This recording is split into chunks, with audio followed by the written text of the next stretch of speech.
Welcome to Talking Data Equity for Friday, August 1st, 2025.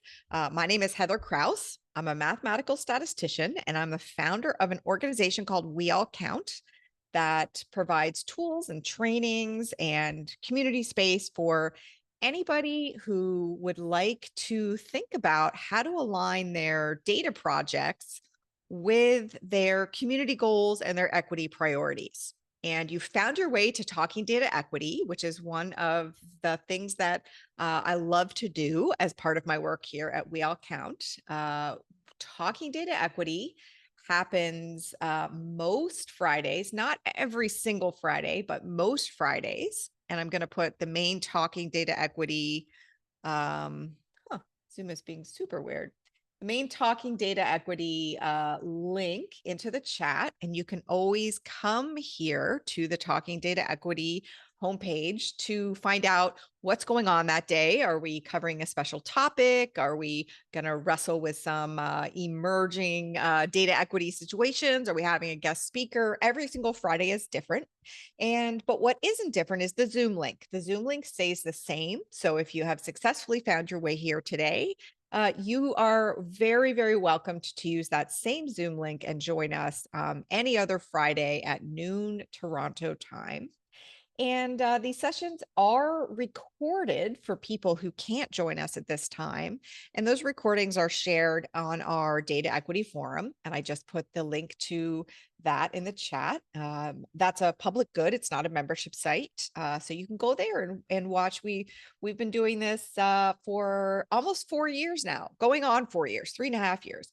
So there's lots and lots of previous Talking Data Equities, if you've missed any, that you can watch when you have time or interest. Okay, so we're going to spend about an hour together today, and we have a special guest, Dr. Helen Cara.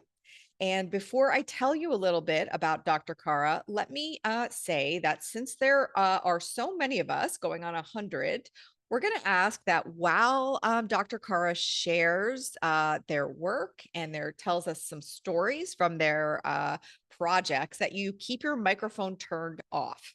Feel free to use the chat, ask questions, share responses, share reflections in the Zoom chat. And we have it set up so that you can use the drop-down menu to share with everyone. Or if you put the drop-down menu to say hosts and panelists, your question or comment will just go to me and my tech team. We ask that you don't direct message anyone, especially not the speaker, because they are busy. But I don't think you have that ability anyways.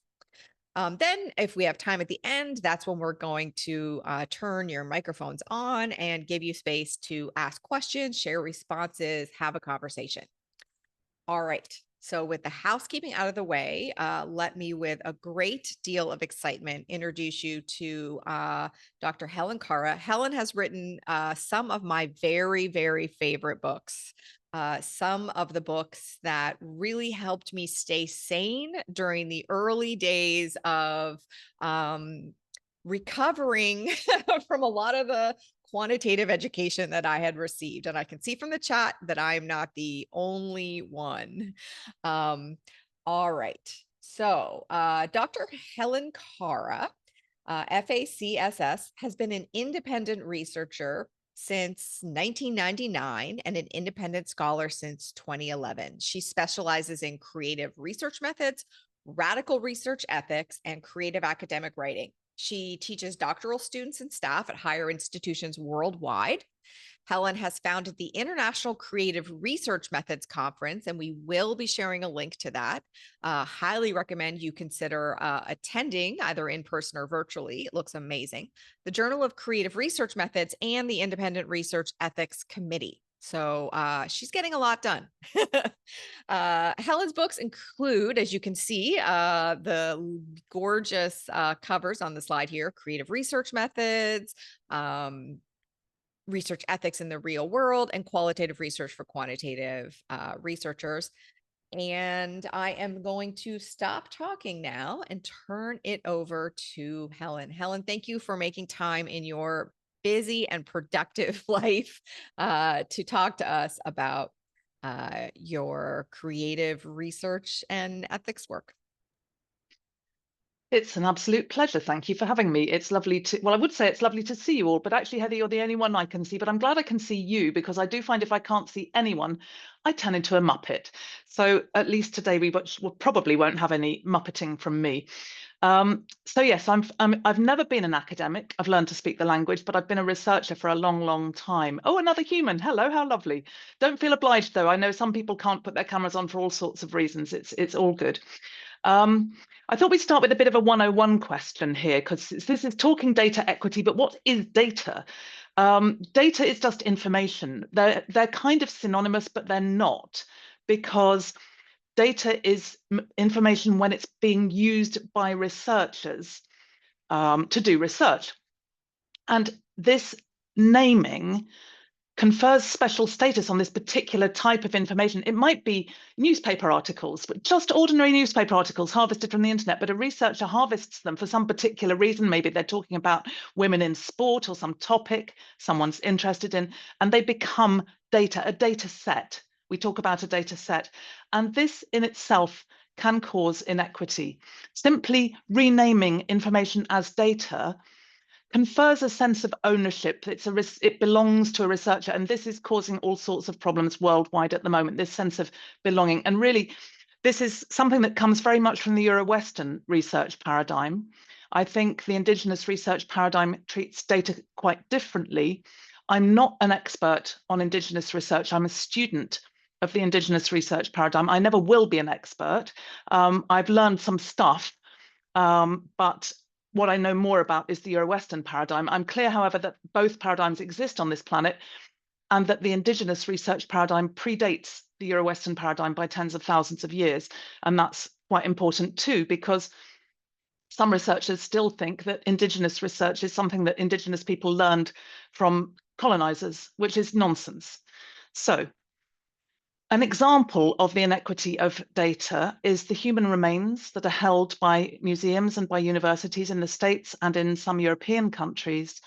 Communities want these human remains back because to them they are ancestors, they are important, they want to give them the proper rights of disposal, whatever those may be. And institutions say, no, these human remains don't belong to your community, they belong to us, they're our data.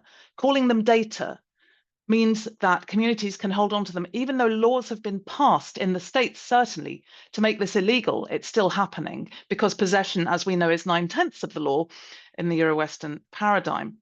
So that's an example of data inequity. We're really supposed to be talking data equity, but there's going to be quite a lot of talking inequity. They're two sides of a coin, clearly. So what we need to do with our data is get hold of it, tidy it up, do some analytic work with it, manage that data and store it, not necessarily in that order. This makes it look like a sort of clean, orderly process, and it really isn't. Particularly analysis, we now know, is a process that goes all the way through research. Even when you're designing research, you may be thinking analytically about the problem you're aiming to solve, or at least to investigate. So when we think about data gathering, some people talk about collecting data, some people talk about constructing data, some people talk about creating data. I use the verb to gather data to encompass all of those options. And I want to give you an example of inequity in data gathering, which is taken from the census in Australia. I've picked on Australia for a particular reason, but other censuses are also inequitable in different ways. It'll become clear as I go through. Census research generally doesn't undergo any ethical scrutiny, which is interesting when you think about it, because the governments that conduct census research also fund a great deal of other research, and they would require all of that other research to undergo ethical scrutiny. Yet they somehow seem to be above all that themselves, or outside of it. It would perhaps be a better way to say it. And informed consent also goes by the board. The Australian census, in common with others, the UK census is also coercive. If you don't complete the census form, you get fined. So again, I find this a little bit of an annoying double standard, because governments would require any research they fund to be done with the principle of informed consent, yet they're quite happy to not use the principle of informed consent for census research because they say we must have full data. It doesn't occur to them that if they coerce people, they're likely to give false answers. It's extractive. And the Australian census, this is particularly why I'm picking on Australia now, because the Australian census asks different questions of Indigenous Australians than of settler colonizer Australians. And this gives the implication that Indigenous Australians are a kind of homogenous population, which they're not. There are Aboriginal Australians, there are Torres Strait Islanders, there are about 100 different Indigenous languages and different Indigenous communities and tribes in Australia.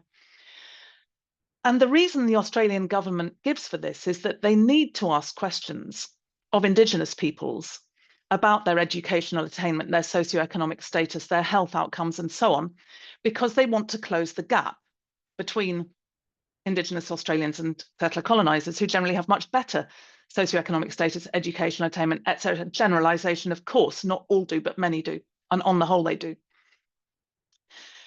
Some Indigenous Australians have said, because another thing is Indigenous Australians have no input into creating the census questions or structuring the census at all. If they did, they might suggest asking questions like, how can we redistribute the wealth of settler colonisers in this country to make it fairer for everyone? Which is probably partly why they don't get to have any input. So it's very much a deficit model. And if the idea was to close this gap, if the government was really serious about closing this gap, it would have been closed long since, because this census has been going like this for decades, possibly longer.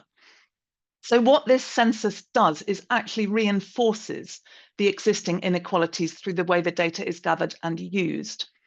And that's really, it's fundamentally an example of abusive research when you think about how it treats the Indigenous peoples in Australia. Now, I didn't figure all this out myself. In fact, I didn't figure any of it out myself, really.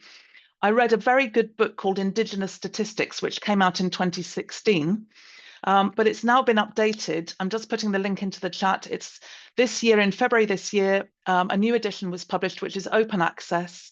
So if you're interested in this kind of thing, the new edition doesn't specifically say what the 2016 edition said. This was in the 2016 edition, but it's alluded to, and it's very much updated. So that's an example of inequity in data gathering. Cleaning data. We need to tidy up our data once we've got it, deal with missing data, deal with inconsistencies, see if we can figure out who's given us false answers. But who decides what's relevant? Who decides what's clean, what counts as clean? Who decides what's dirty? How do they make those decisions?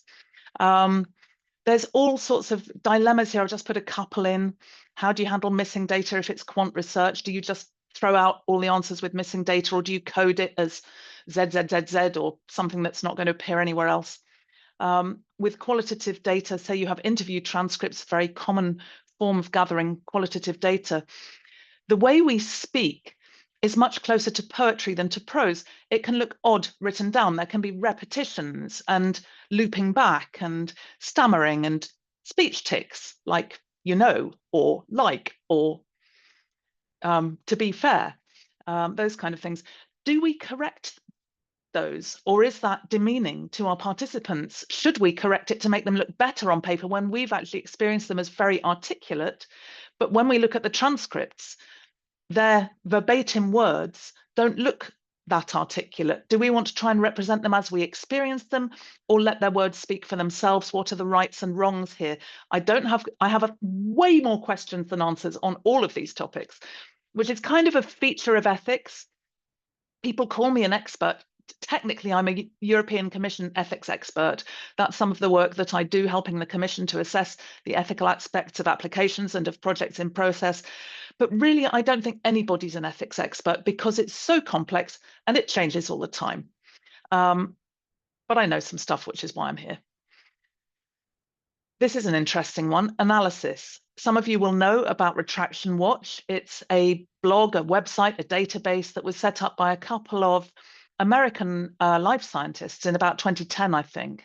And it's still going. And they track the retractions of academic journal articles. And there's a whole bunch of reasons why articles get retracted. Sometimes people just make a mistake, factor of 10 error, and nobody notices right through to publication. And then at some point, a reader notices and says, hang on, this can't be right because, and I think there's an error. And then the journal has to go, oh, whoops, yep, so sorry, and retract the article. That's unfortunate, but it's not unethical because we can all make mistakes. We all try not to make mistakes, but that doesn't constitute unethical reasons for retraction. However, there are some very unethical reasons for retraction. There are many, many articles in the database recorded as having been retracted because data has been manipulated. Data has been falsified. Data has been completely made up from start to finish. These things are not ethical and never will be. I can't remember, oh no, I didn't put it on the slide, and I can't remember if I come to this later. Synthetic data is something that is now, there are a couple of journal articles, published peer-reviewed journal articles, advocating that if your data set isn't diverse enough or big enough, get AI to create some synthetic data for you. It's not synthetic data, it's fake data, at least in research that is supposed to have human participants. There may be some types of research where that would be justifiable, but the journal articles I've seen don't distinguish. So some real big concerns. And of course, the articles that get picked up and noted by Retraction Watch are only the ones where people find out that something unethical has taken place. I'm not trying to say all researchers are unethical or all journal articles have fabricated data or anything like that, but there will be articles that nobody ever notices have mistakes or unethical practice behind them. Then when we're managing data, again, informed consent is important or deemed to be important, although informed consent is actually predates the internet. This is a bit problematic, I think, really. Informed consent began with, as so many research ethics principles begin in medical science, where in the early 20th century, a few surgeons took it upon themselves to make surgical interventions during the course of an operation without seeking consent. It's like, we're in here now, we can see this needs doing, we'll just sort it out and then let the patient know afterwards. And patients were understandably very unhappy about that. So the principle of informed consent was born. You have to inform a patient about whatever you do, because otherwise it's harmful. In medicine, that makes perfect sense. It was adopted by researchers in around the 1950s, at which time in research it made sense. But now, because of the impetus to reuse data, which comes from an ethical perspective of reducing research fatigue and honoring the participants who give us their data, but because of the funders are often asking people who receive money from them to deposit their data online so people can reuse it, which means informed consent is no longer possible because it's not possible to inform participants about how other researchers who you have no clue who they are will reuse the data. So we need to be rethinking that. And in my view, we need to be working towards a situation where we support participants to make their own assessment about the risks of taking part in our research, because they're better placed, frankly. The informed consent thing is a bit paternalistic. It's a bit IRB or REC driven. The whole concept of vulnerable groups, I think, is ethically very dodgy, because I don't believe whole groups of people are vulnerable by definition unless they're, for example, tiny babies or frail elderly people. Well, then okay, maybe fair enough. But generally speaking, so for example, I don't know, people with mental health problems may or may not be vulnerable. It's perfectly possible to have a mental health problem and be quite resilient and robust, because mental health problems can come and go. I mustn't talk about this for too long. I can get a bit carried away. Let's move to withdrawal of data. We have to manage that process with people. I still see people saying, I'm going to tell my participants they can withdraw their data anytime. Really don't do that, because participants, it gets very difficult to withdraw data after you've started analysis, for sure. And even worse when you've published outputs. But even if you give a date, this is good practice. So you can withdraw your data. Just let me know anytime up to this date when I'm going to start analytic work. Okay, you can pull out an interview transcript and delete it, but you can't remove the impact of that research encounter from your brain, your thinking, your heart, your feelings, the impact it's had on you. We don't have those little wands that can pull out a little bit of memory and drop it in a bowl of water, never to be seen again. So it's more complicated than you would think. Also, data sharing, I've mentioned that. Reusing data, I've mentioned that. Oh, good. Let's move on. Storing data. Also, there are ethical problems here. And please don't think that these slides are in any way exhaustive. These are just some examples of the issues that we can face. Let's put our data in the cloud where it will be safe. That really worries the heck out of me, because the cloud is not some kind of nebulous thing up in the sky, as the tech companies would like us to believe. It's a bunch of software and physical data centers right down here on Earth. And if you're going to store your data in the cloud, do you know where the data center is that your data will be stored? Do you know what the laws are in force in that place? Do you know how the laws in your country might affect the confidentiality of that data? I was just earlier reading something from Microsoft about how they cannot guarantee that US laws will mean that data from Europe on Microsoft servers can be kept safe, because if US laws require a court summons and so on, then they may have to give access to that data to the US judiciary. So this is a very much a moving target. That article I was reading was from July this year. Also, data centers use massive amounts of power, often massive amounts of water for cooling, or else even more power for air cooling. And they are often situated in parts of the world where power and water are already scarce. And what this tends to do is further marginalize already underserved populations in some parts of the world. And the demand for capacity is increasing rapidly. AI uses a lot more power, a lot more capacity rather than conventional computing. So the number of data centers that are being built is frankly astonishing. Some concerns, Heather helpfully put in the chat that IRB stands for Institutional Research Board, which is what you get in the States. If you're in the US, you'll know that. Over in Europe, they tend to be called research ethics committees. I've gone for IRB stroke REC because I couldn't fit it all in the slide otherwise. The main concerns that these bodies concern themselves with, they're not all the same.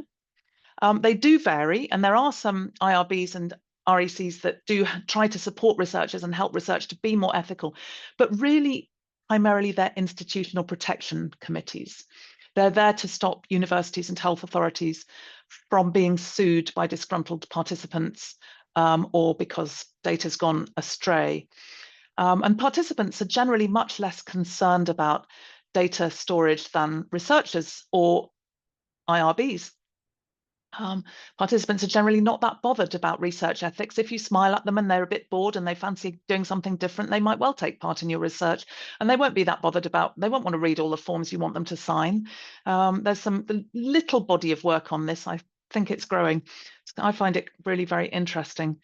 So there's a lot of research that your classical IRB or REC is not really that interested in. They don't tend to ask questions about how you're going to ensure your analytic work is ethical, even though Retraction Watch has been telling us for years that one of the main reasons for articles being retracted is unethical practice at the analytic stage. You know, they rarely ask about researcher well-being, although this is beginning to happen more.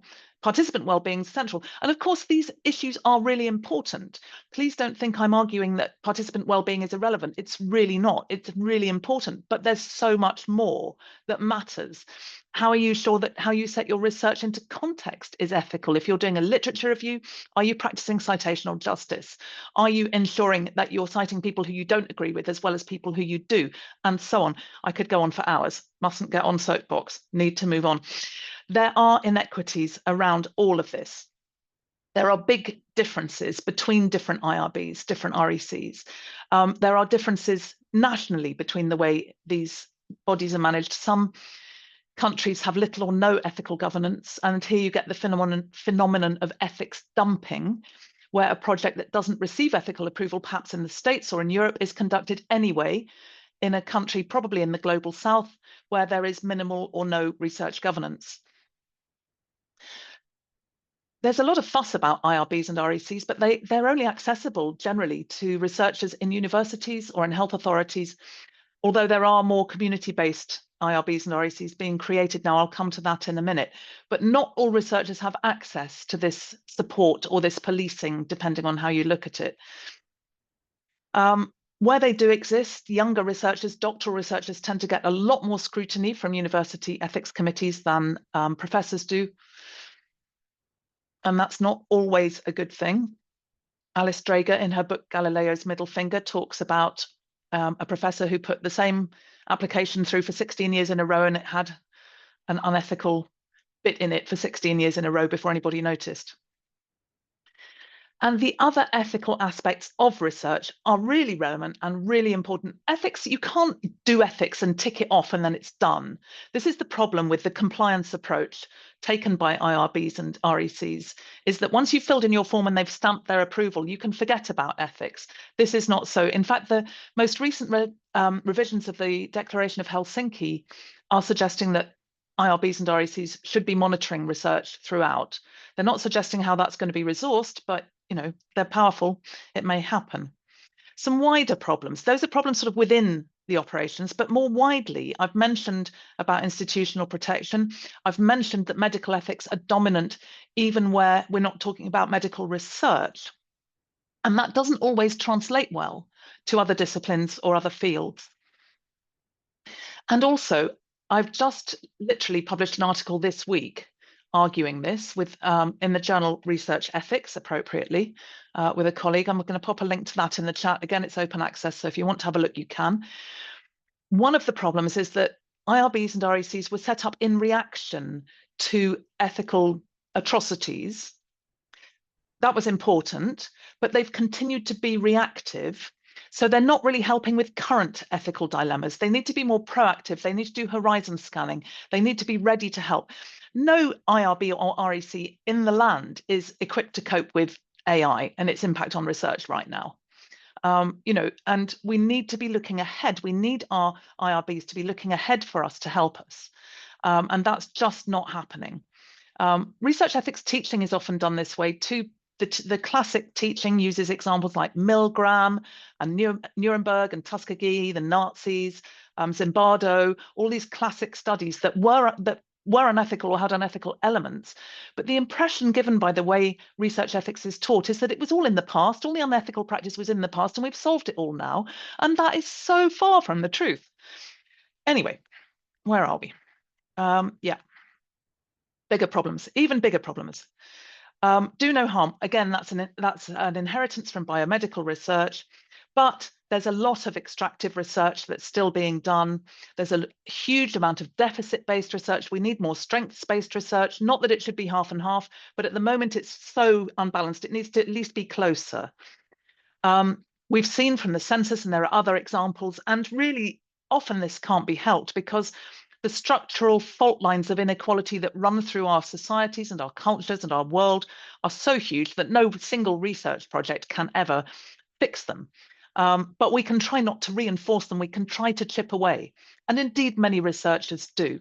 But unfortunately, even sometimes with the best will in the world and the best effort, we end up reinforcing existing inequalities because those structural fault lines are too big and too powerful for us to overcome by ourselves.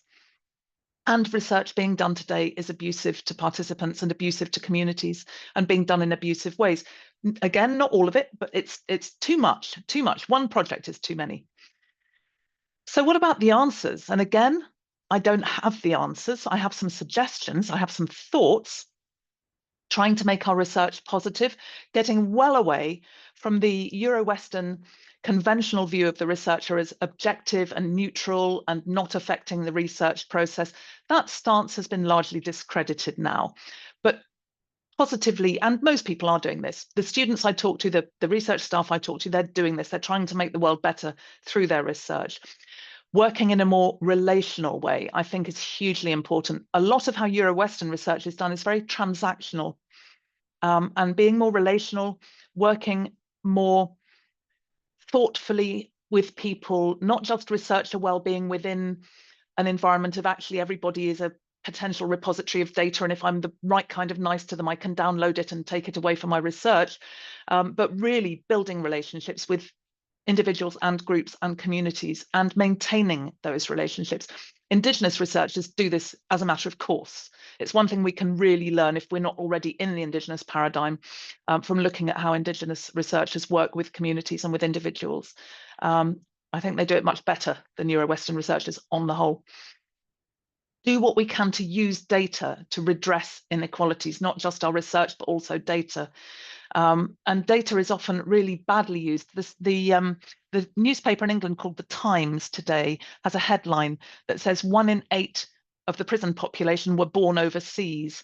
And there's been an absolute outcry about that, because it's just a fairly outrageous way of linking crime and immigrants. And people come to our island because they're desperate, not because they're criminals looking to start a sex trafficking business or exploit people. They come because they're scared and they're running and they're hurting and they need help and support.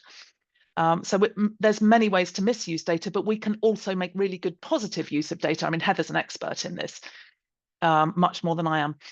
Staying willing to listen and to learn, because none of us are going to know everything.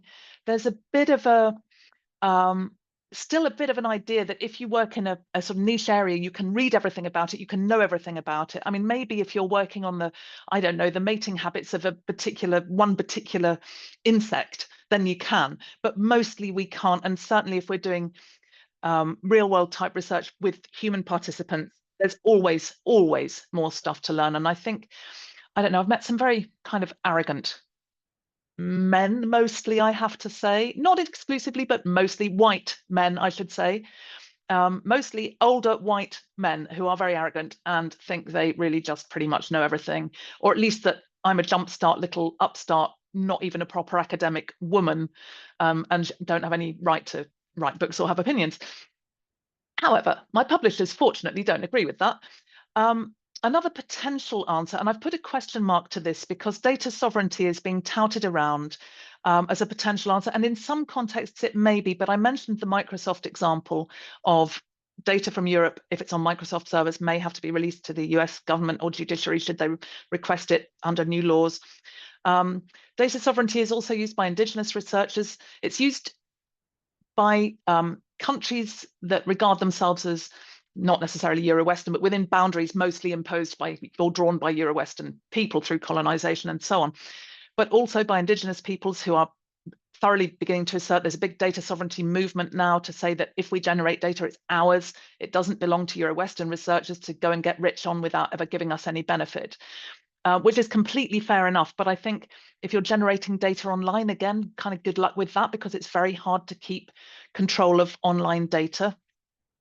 So the data sovereignty movement is again in flux, in development, has a way to go, but it may turn out to be at least part of the answer. I'm just not sure we're there yet.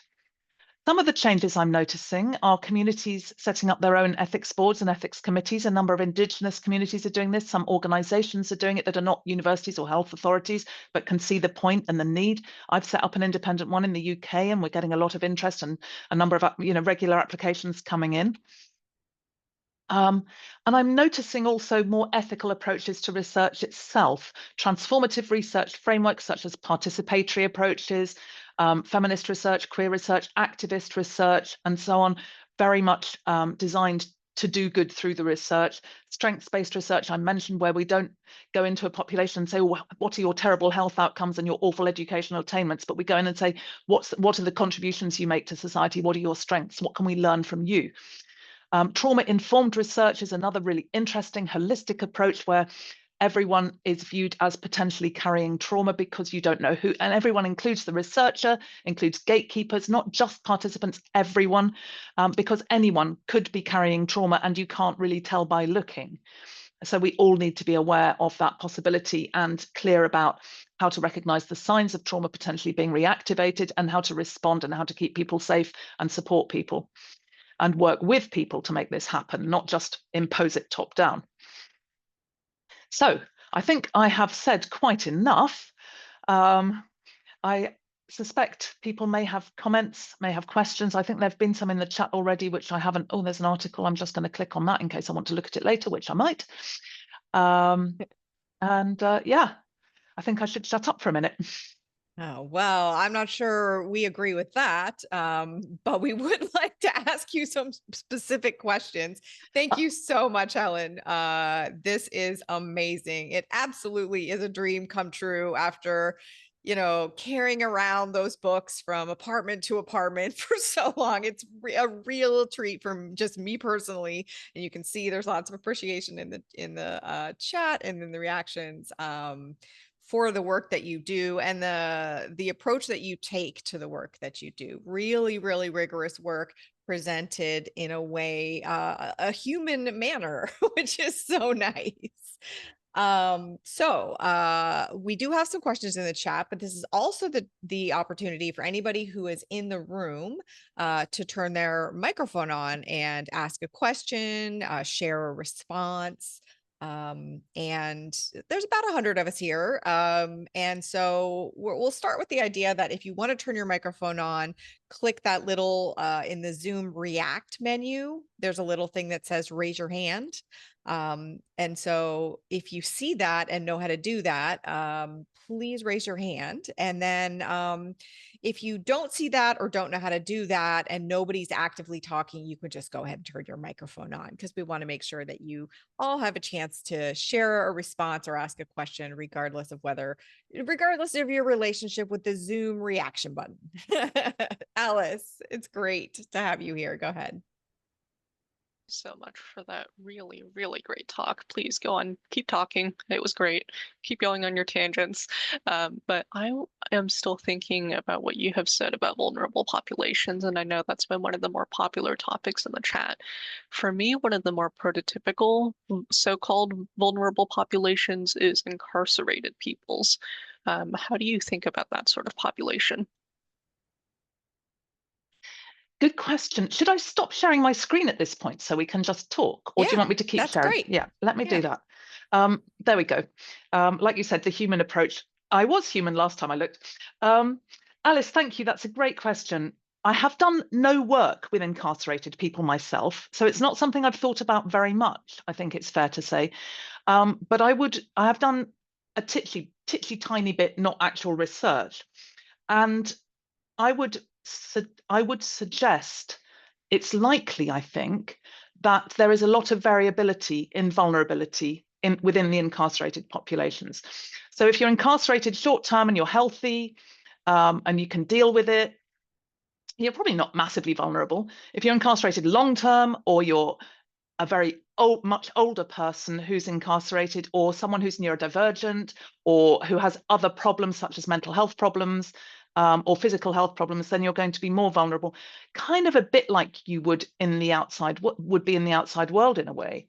There is a vulnerability. Again, it depends where you are, because if you're incarcerated in the States, that has a massive impact on you during and after incarceration. If you're incarcerated in some Scandinavian countries, it's still a deal, but you're regarded as rehabilitated afterwards, generally speaking, and you're able to retake your place in society. You might even be able to go home for weekends.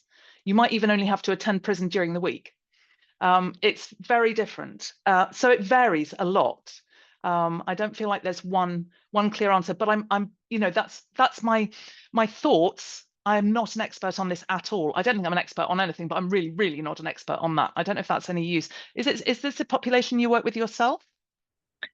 No, but when I was visiting a friend at a university, I wandered through the library and picked up a book that talked about incarcerated people's experiences and their efforts to start writing and sharing their perspectives. And that's just what came to mind. So thank you very much for sharing your thoughts.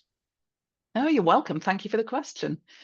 Let's see, do we Very have any much. others? Does anybody else want to raise their hand? Hey, Dennis, good to see you.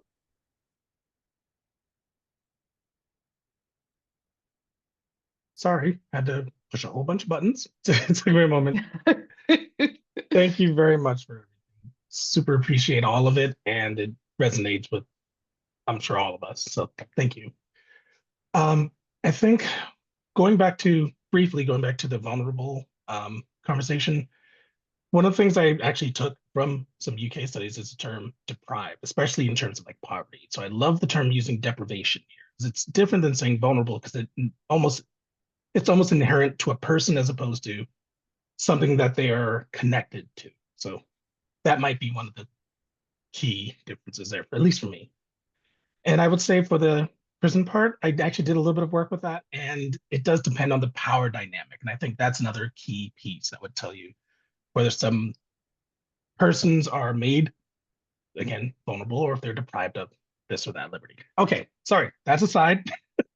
What I was going to ask you, um, going back to especially the ethics of data collection and analysis, I'm thinking more about the dissemination part. And so wondering if you had any suggestions for how we, and if you don't, it's okay, convincing institutions about the benefits of both creating a sense of belonging among the populations you're studying and also giving that data back to those populations. Because my concern is folks can't often see themselves in the data if they see the data at all. And a lot of that goes to the persons who hold, quote unquote, hold the data. So what could we do to basically do better? So thoughts on that? Yeah, sure. I think that's a great question. And I do have some thoughts. For a start, I think dissemination is an ethical act in itself. I think doing research and then not disseminating, which does happen, unpopular findings. I was talking, this will have to remain nameless, but I was doing some work with with a fairly senior group of research staff in the National Health Service here in the UK. And I learned from them that one of them had been involved with a piece of research in around 2021 to do with COVID.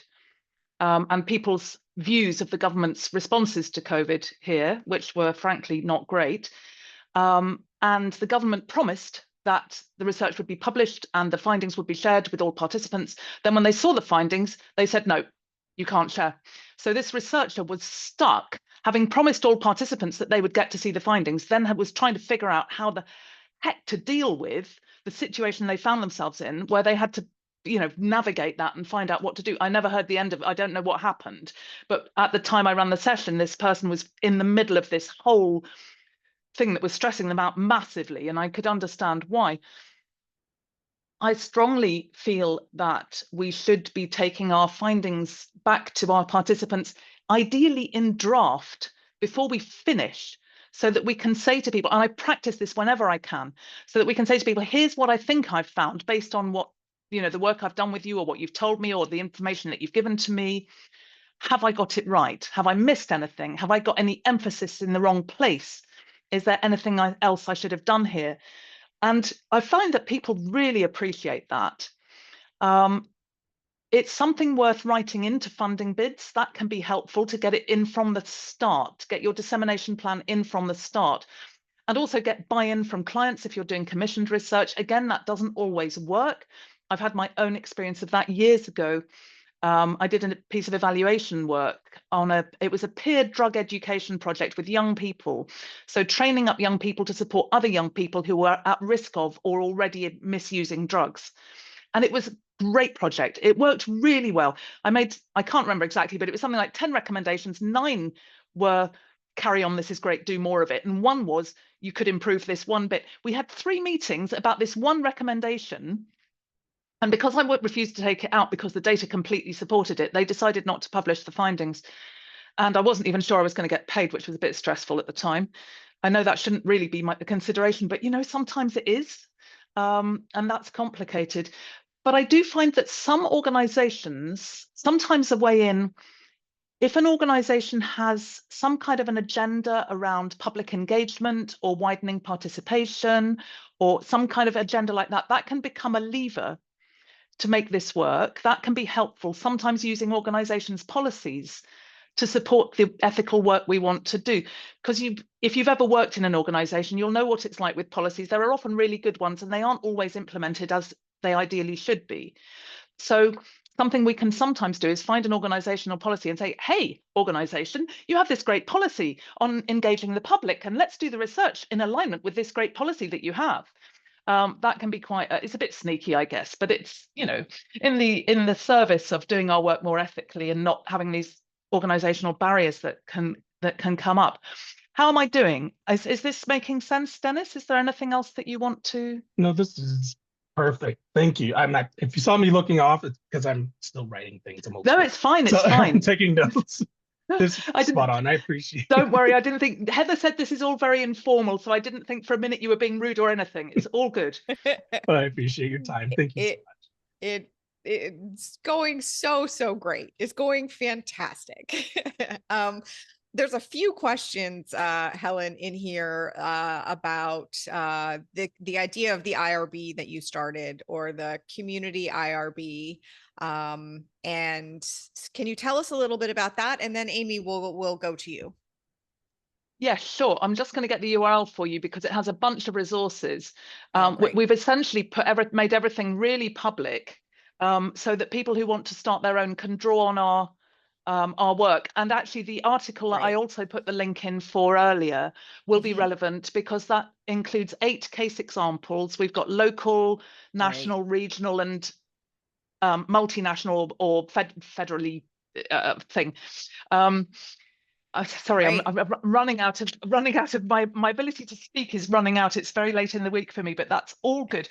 So there's lots of information online, and there are a bunch of, I mean, I do consultancy with organizations looking to start their own IRB or REC. That's something I've done a number of times.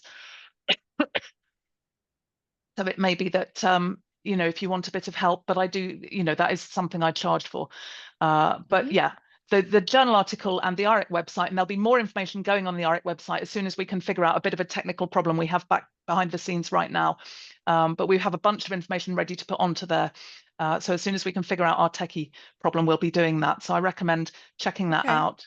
Yeah. Yeah, that's great. That's something that we talk about quite frequently here at Talking Data Equity. So we will definitely be elevating that resource.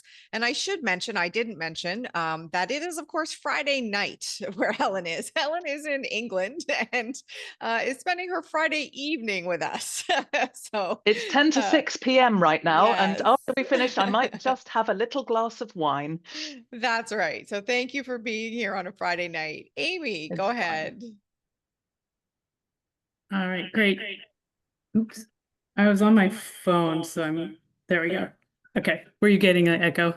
Sorry about A little that. bit. No, it's all right. It's Can you all hear good. It's me? gone now. Yep. Loud and Okay, clear. great. Appreciate the talk so much, and I love your delivery. And I wanted to come on camera so you don't turn into a Muppet. I don't like talking to a bunch of squares either, so I empathize. I'd like to learn more about your experience with strength-based research. And I work in public health in Oregon, and we have bits of that, especially in our adolescent and health program and opioid work on like risk and protective factors, but I'm just wondering if you can talk a little bit more and give some examples. It's a little tricky because especially in public health, it's more about burden of disease in our funding application. So anyway, I would love to hear more about that. Thank you. Sure, and you're welcome. So around the turn of the century, Martin Seligman and Mikhail Csikszentmihalyi, who are eminent psychologists, noticed that psychology was only looking at lack and deviance and abnormality. And they thought, hang on, why don't we ever look at why happy people are happy? What makes resilient people resilient? What can we learn from these kind of things? So positive psychology has become a massive movement. You can now do a whole undergrad, master's, doctoral, etc., have a whole career in positive psychology. So that's one example. Another, around the same time, it was David Cooper-Ryder and his colleagues in the States in organizational research, developing the method of appreciative inquiry. There's a good book on that by Whitney and Troston Bloom if you want to find out more about it. It's quite a complex method. The kind of key point is if you go into an organization to find out something they want you to figure out or sort out, or a problem they want you to solve, you begin by saying, what does this organization do really well? What are its staff really proud of? What do its clients or its customers love? What does it win awards for? Let's figure that out. Then let's look at the problem you want us to solve, or whatever it is you want us to investigate, in the light of what's already going well. So it's not about having rose-colored spectacles and sidelining the problems, but it's about taking a particular lens to try to expand the stuff that's already going well into the problem areas or the difficult areas. And earlier than that, Amartya Sen, who you may have come across, he's an economist philosopher. He developed his capabilities approach because his take was that capacity alone is not enough. If you have the capacities to say, I mean, here in the UK, everyone who's resident here has the right to go to an accident and emergency department of a hospital any hour of the day or night and ask for help with an illness or an injury. But if you've gone hiking up a mountain on your own and you fall and you break your hip and you break your smartphone, which was in that hip pocket, and the only way you can ask for help is by going, help, and there's nobody around, the fact that you have the right to go to a hospital to get help is no use to you because you don't have the capability to get there until the air ambulance comes, or the mountain rescue or whoever, or a nice helpful passerby. That was an earlier concept, but it got picked up by researchers again this century. The capabilities approach, there are critiques of this as well, but the capabilities approach is being used around the world. I know of projects in the favelas in Brazil, with young adults in New Delhi, in a coastal indigenous and Torres Strait Islander area of Northern Australia, who are using the capabilities approach to look at the strengths of these communities. What are your capabilities? What can we? So different types of strength-based work are being done by different disciplines in different arenas. I think in health, it's particularly problematic because, you know, the National Health Service here in the UK is really the National Illness Service. We could do with a National Health Service.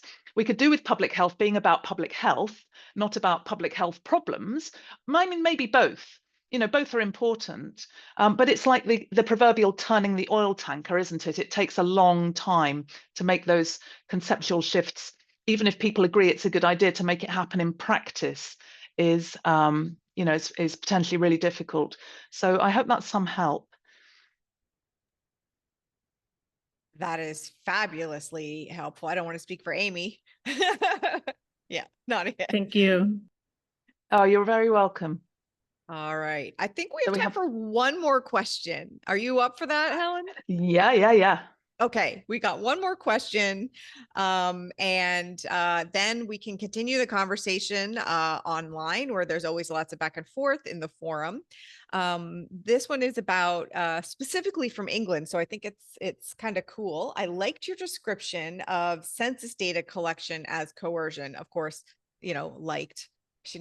They aren't glad that it's coercive, but they liked the description. How can institutions be more ethical? For example, the Arts Council in England requires data from funded individuals and funded organizations, which is a transaction of data for funding.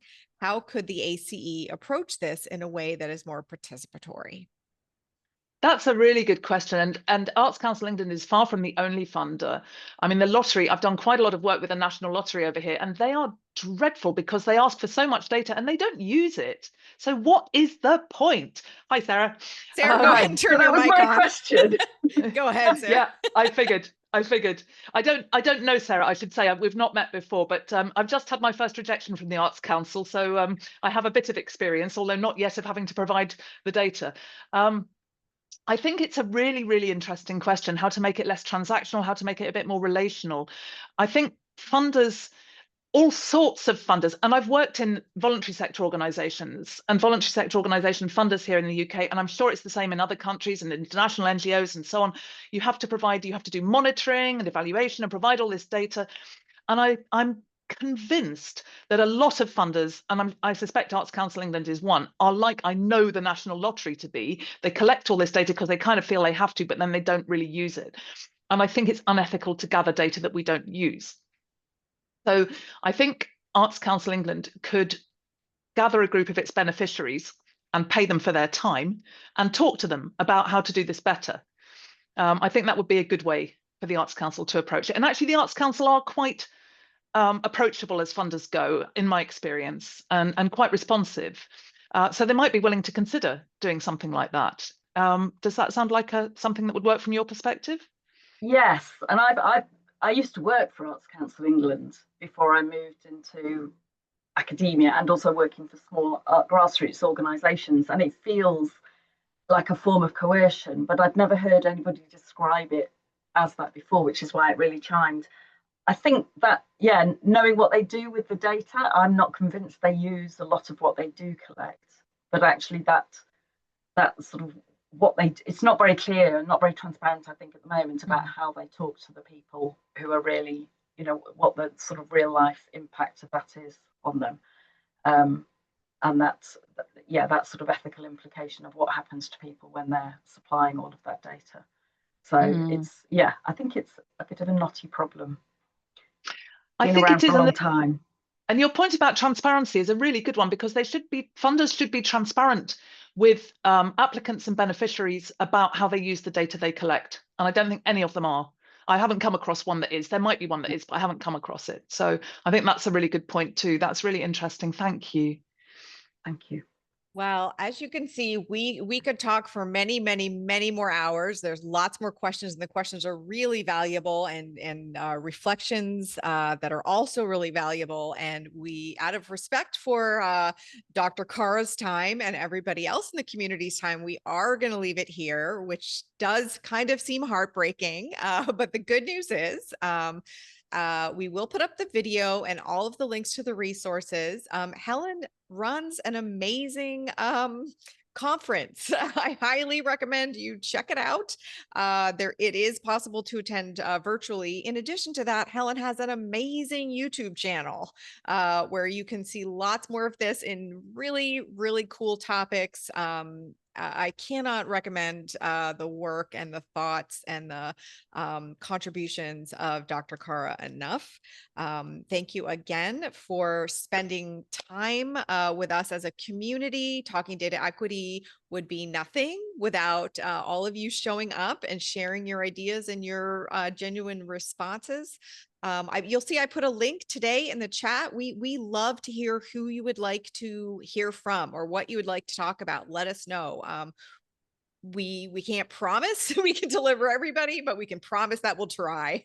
And on that note, take really good care of yourselves, really good care of each other. Dr. Kara, a million thanks. Thank you for having me. I've had a great time. Good. Worth it to stay up for your Friday night. Great. Happy that we delivered. And we'll see you all next Friday. We'll be back next Friday. Bye, everybody. Bye.